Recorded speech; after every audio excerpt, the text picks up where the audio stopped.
we got to hear throughout this panel, we get to hear about collaboration, we get to hear about networks, we get to hear also about history and how actually all of those phenomena have evolved over time. Our understanding of the future has evolved over time, meaning that the liminalities that we're talking about now are very different from the liminalities that we've been also discussing in the past. There's some commonalities that we can find together. And it's actually a great opportunity to talk about the search for commonalities together with Loes Damhof, coming straight from the UNESCO chair in the Netherlands. Please, you have the floor.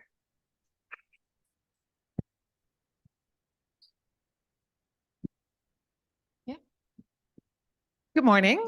I'm an educator, so I always like to check with the audience how the energy level is. Okay, a few smiles. So maybe before we enter this conversation about disabling futures, maybe it's a good idea to stretch body parts. Just take a minute to stretch something, whether it's, you can stand up or, oh, wow, okay. I think this is necessary. Okay. Yes. Yeah, I thought it probably was a good idea. It's not a break yet. I just want to make that very clear. This is not an opportunity to network. Yeah, so just so yes, you may be seated. Thank you. Now maybe we stretch ourselves a little bit. Maybe we also stretched the space. Before we enter this conversation, it is my great pleasure, together with Martin, to introduce our fellow speaker, Craif Slee. Hi, Craig. Hi, guys. Hi, Craig. Hey, how are you doing? Pretty good, pretty good. Okay, good. It will probably take me 2 days to properly introduce Craig, which of course we don't have. So let me just say that actually we talk about this quite often, that how in these times, how you describe our work, the work that we do. What is a good description of somebody's work? And I would probably say that Craig is a thinker, a writer, a philosopher, but most of all, he's also an amazing human being, a friend, and he is my kin, in the sense that Craig and I belong to the same kinship group that stems from a course that the three of us actually attended 3 years ago from another keynote speaker at this conference 2 years ago, Bayo Akamalafe. And for those of you who were in Berlin 2 years ago, maybe you remember his online keynote. His course is called We Will Dance with Mountains, and the three of us were very happy students.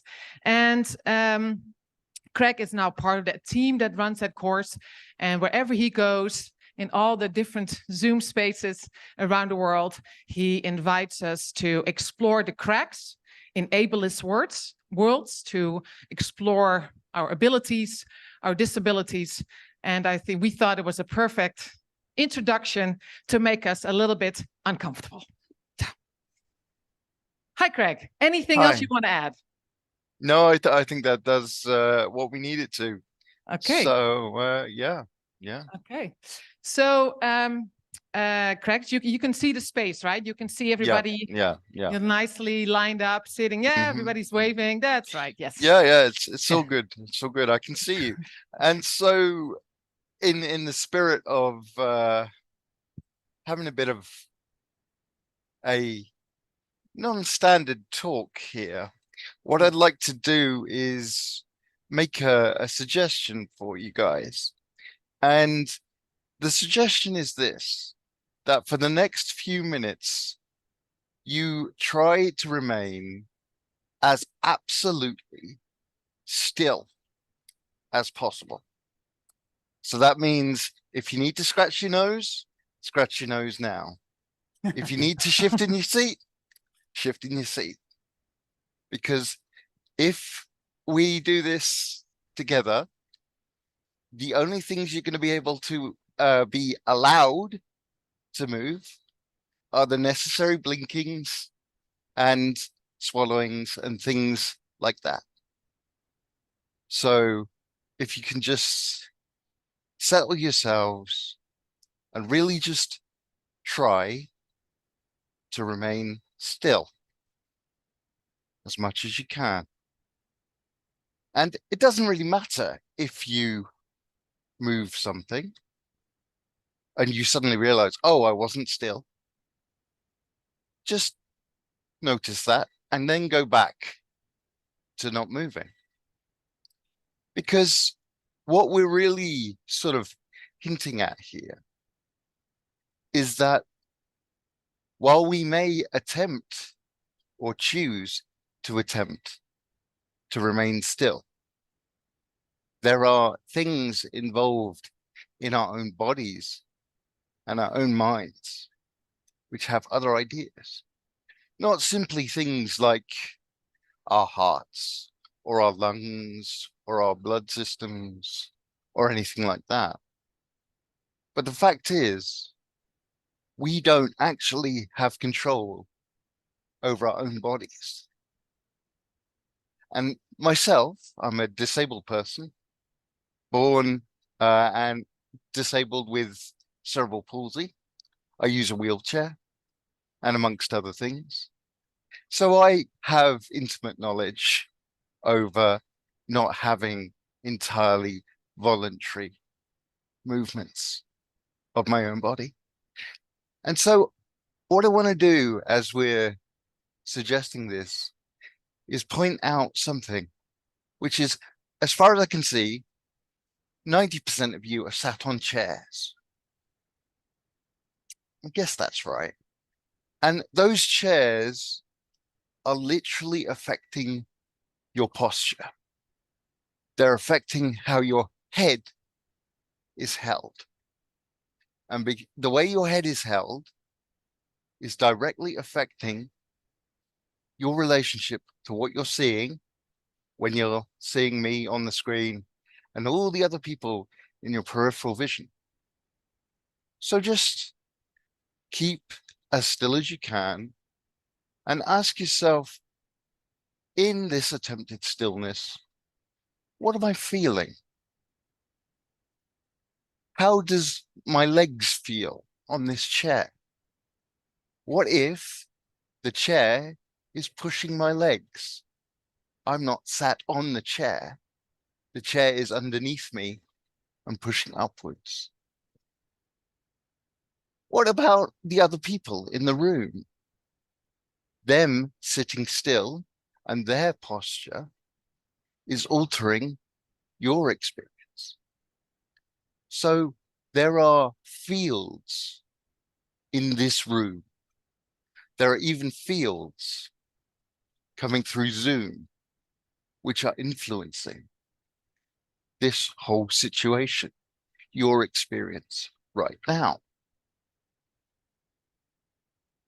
So I'm going to stop talking for about 30 seconds and really let you just think about that and notice the way that you screen out all those involuntarisms which might be going on now. Just notice them.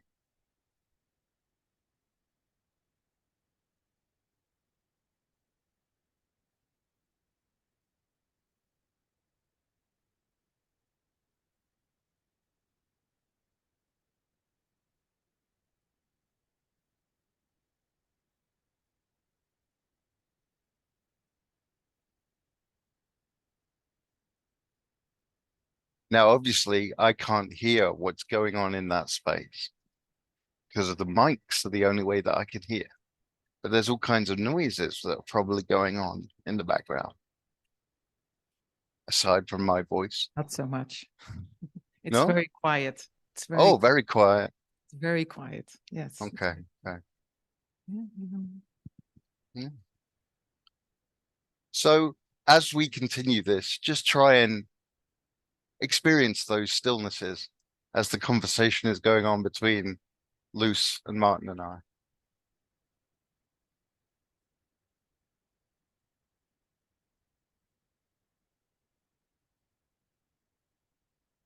The audience is definitely listening. There's no Well, doubt that's about good. that. There's no doubt about that. I don't know what they're feeling. I don't know to what extent the discomfort has settled in. Is there any discomfort in the audience? A few nodding heads. Yeah. You're mostly comfortable. That's interesting. That's interesting.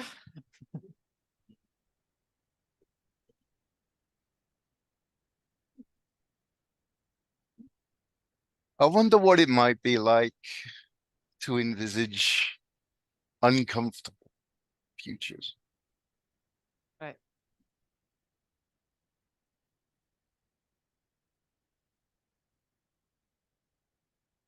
For each of you there.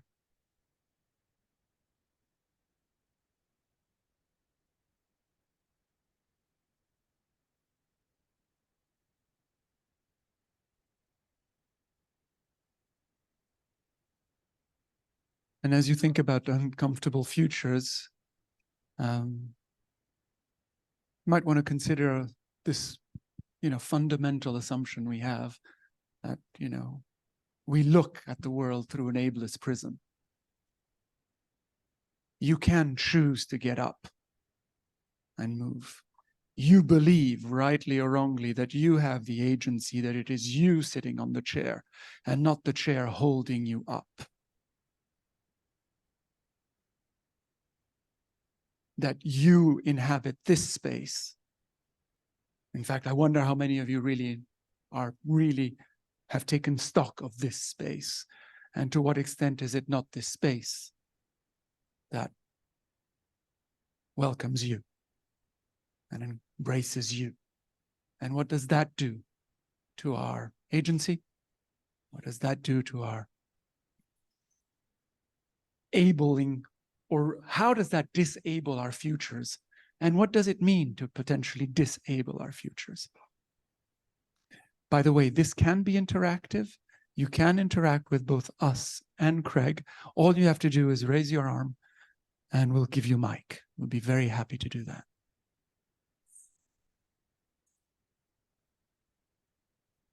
Craig, so the title, and we talked about this, this exploratory experimental conversation.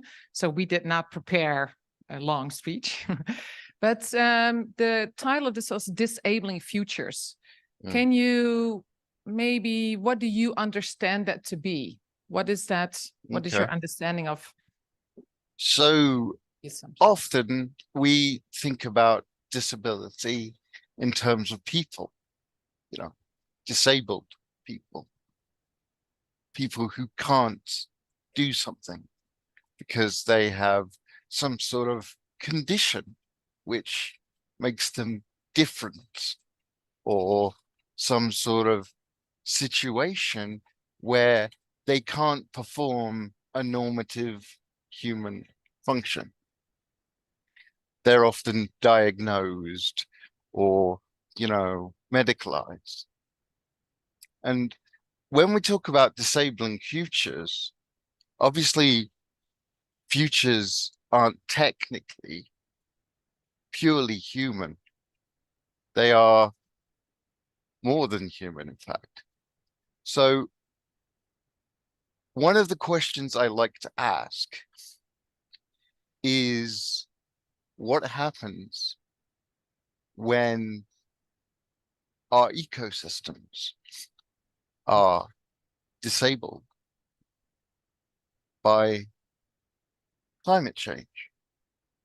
What happens when these disabling events and fields happen and things don't work like we think they should? And taking an example from disabled people, often there is an assumption that disability is bad, that we should cure it, we should get rid of it. And quite frankly, in today's world and in the past, that can lead to some fairly sticky places with, some unpleasant consequences. Eugenics being but one of them. And indeed, we've just begun to potentially emerge from a mass disabling event with the COVID pandemic. Millions of people are becoming newly aware of a new reality, which one of your panelists pointed out, that the futures are about contact with realities. So what are realities which are disabling, but are somewhat divorced from the early knee-jerk reaction to be the fact that this is somehow bad or something to be fixed? Greg, we also talked a little bit about the space, and we talked about this space in particular. And Martin just addressed the agency of the artifacts, right? The agency of the non-human things, that a chair has agency, but also the space. So what is the role of space and in our abilities and our disabilities? So how and what is the role of power in space and agency? So space isn't, well, for starters, space isn't empty. It is full of stuff, whether that be purely atmosphere, which, you know, changes how we exist, whether it be from, you know, atmospheric pollution, which affects how people can breathe, whether it be pollen, which causes, you know, allergies in human, or even, you know, transmission of viruses.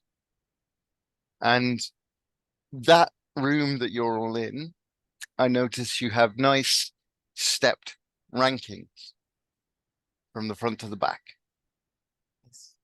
And I wonder, because I can't see at this particular point, how getting up those stepped bits might be different for you if you couldn't walk.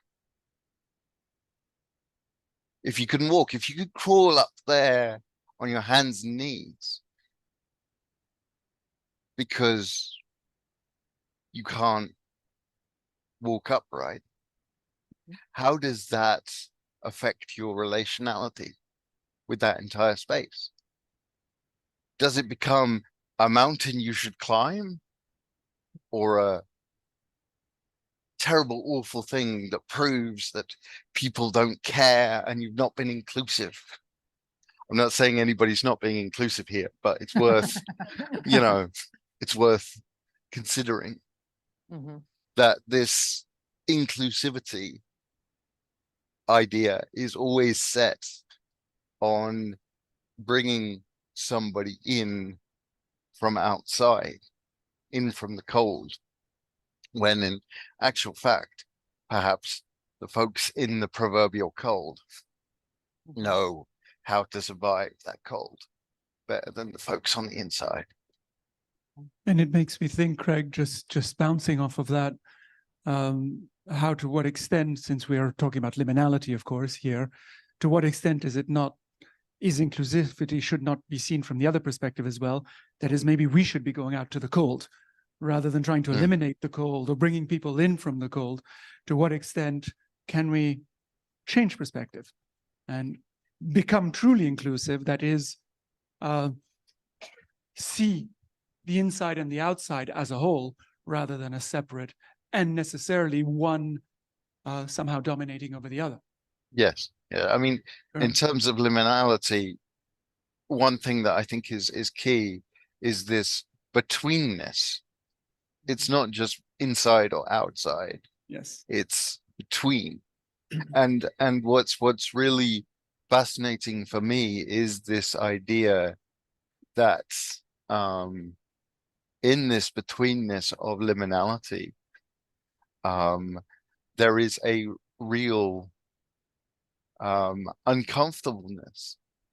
We like to be either inside or outside, right? We don't want to be on the threshold, because the threshold is only supposed to be the marker we're supposed to cross. But what if you can't cross the threshold? What if you're stuck there, as perhaps you might say in a traditional form? What if there are people who have existed on this threshold? What if there are species that exist in these thresholds? And what's really important to me thinking about this is that sometimes the uncomfortableness of liminality means that nothing makes sense, that we have no coherent epistemic framework that we can point to. And this isn't to say, again, there is no truth or anything like that, but the confusion aspect. How do we live in a future where our cognitive structures, our epistemic structures are not as functional as they were, because the environments in which we exist have disabled us, or those forms of sense making? So in that case, what is it that we can notice which allows us to work with the realities we experience? So how can we engage in the practice of sensing those realities without necessarily jumping to making sense of them? Yeah. Thank you, Craig. And I think this is a maybe also a good challenge for us who work with futures, because one of the things that I like about the work that we do is to practice that sense making and the not knowing, to be in that liminal space on the threshold before actually jumping to conclusions or next steps or next plans. And often when we talk about futures, that's what people like to hear. So what can I do next, or how can I apply this? And I think it is being truly open to emergence and to novelty in the present really requires that not knowing and staying in that discomfort a little bit. And often, even in this this conference, maybe that's a good challenge or a prompt to stay with that not knowing. Just when I was listening to your speech in French, I was thinking, I can't understand this. Great. And then Eva pointed out so beautifully, and thinking, oh yeah, of course, we're not supposed to speak the same language. We are supposed to we can see everything as an invitation just to even sit and listen to words that I might not understand, although I'm trying to learn French. I didn't understand it, but I'm to sit there and just immerse myself in just words that do not have literal meaning, but they can mean something else. So for me, being in a liminal space on that threshold is for trying to find a crack if we feel that we are stuck. And to me, futures literacy is unfreezing the narrative a little bit, or finding a crack without a next scenario to play with. But I think that's just maybe an invitation to all of us. And yeah. Oh, go. Yeah, go. Sorry. If I may, I'm trying to connect a few of the dots that have come from the listening to the discussion and trying to be present. When I was facing the other way and I was looking at all of us here today, I was trying to think what unites us all. What's the common denominator? And what I came up with was the term rational optimists. I think we're all rational optimists. And I think that's the beauty of future studies, is we're not denying reality to escape into fantasy, but we're actually trying to imagine a better future. And what the disabling futures, Craig, that you mentioned earlier, made me think that despite me being extremely optimistic and hopefully rationally optimistic, I feel disabled today. I feel like I'm stuck. You talked about the threshold between present and future. I'm stuck in the present because I can't imagine a better future. I'm from Israel, among other places, and what's going on there has impacted me terribly. But I also think about Armenia and Ukraine, and it feels like it's very tough for us collectively to imagine positive outcomes, to imagine a better future. And one of my hopes of this conference is that we have tools to remain rationally optimistic, and we can apply them despite feeling disabled when we're looking forward.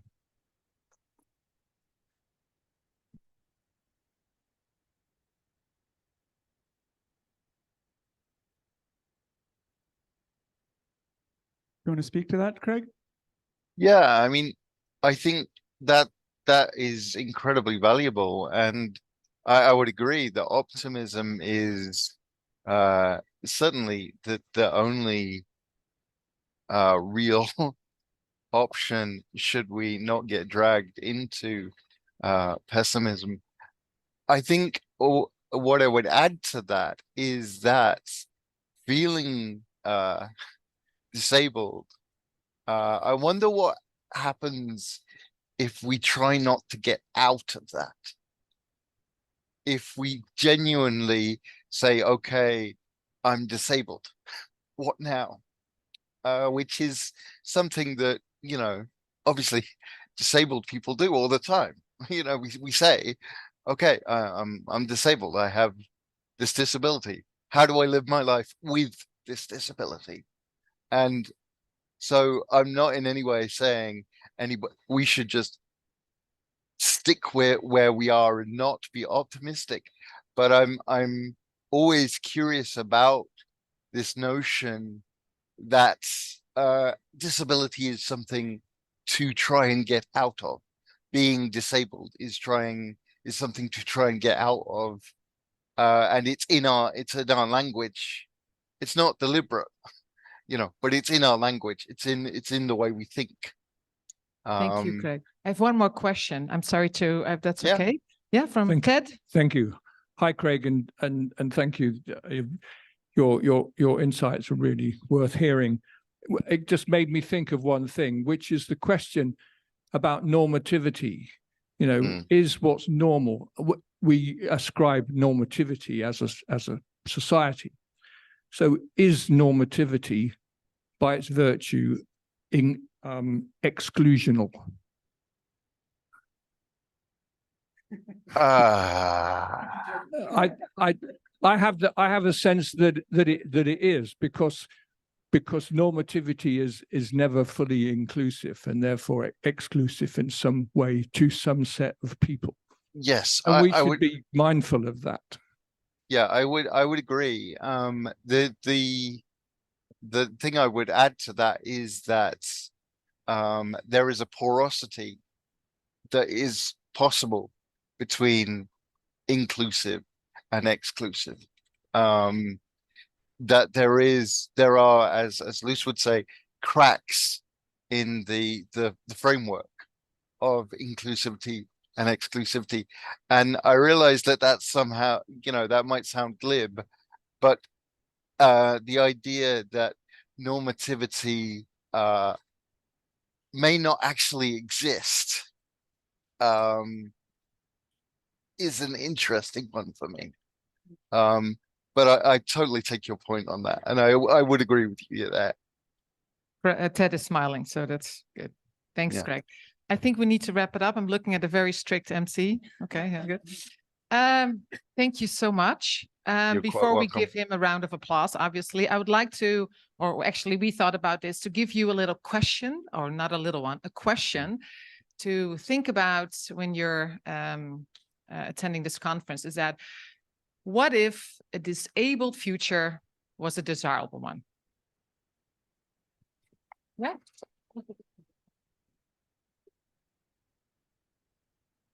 Thank you. Sure. Thank you so much. Thank you. Thank you for having me.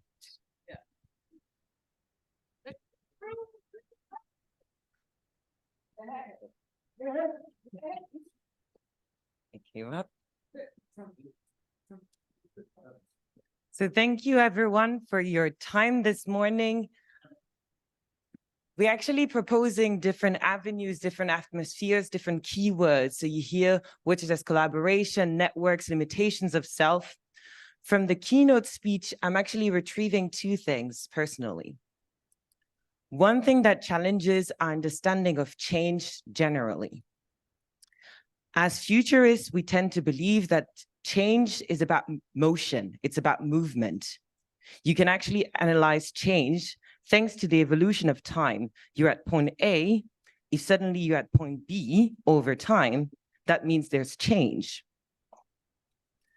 Appreciating that there's change from a point of stillness is actually something that is quite interesting for us to explore as futurists in terms of our understanding of our role in this space.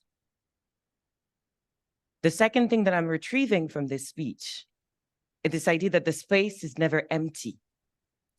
And so it's actually a word of caution around our understanding of liminalities. Because when we think about liminalities, usually we believe that there's liminalities out there and we're supposed to go there and find something, kind of like a terra nullius type of thing, which can very quickly turn into some type of colonial behavior around our exploration of space. In our understanding that disabilities is a state, is also a system, it's actually something that is fluid, and that it's actually an invitation to the in-between, all throughout the day, you'll have the opportunity in the different rooms to explore what it means to live in spaces that are actually occupied. You have in the lab, for example, the opportunity to see the future and liminalities in general as spaces that are lived, as experiences that are lived. So that's the opportunity that you have in the lab in 30 minutes from now. You have the opportunity to explore and navigate those limitations that you feel within yourself in the two imagined rooms that are on the ground floor. You have the opportunity in the auditorium to also get to explore how over time we've documented as futurists this type of work. This will take place here in the auditorium. And at the back, you can actually find another room whose name I'm forgetting now, the co-work room, where we get to explore the many factors that are actually limiting our understanding, but also encouraging us to get to see the alternative futures together. So from that perspective, you're all invited to enjoy a little bit of coffee for the next 30 minutes, to actually stop being still, if you so will, but being very much aware of the fact that when you choose not to be still, then it's actually an engagement and a commitment. I thank you for your time this morning. There's coffee break here and downstairs. If you're going downstairs, do not forget to make sure that you don't just stay in the reception hall. Thank you so much and see you in a few minutes.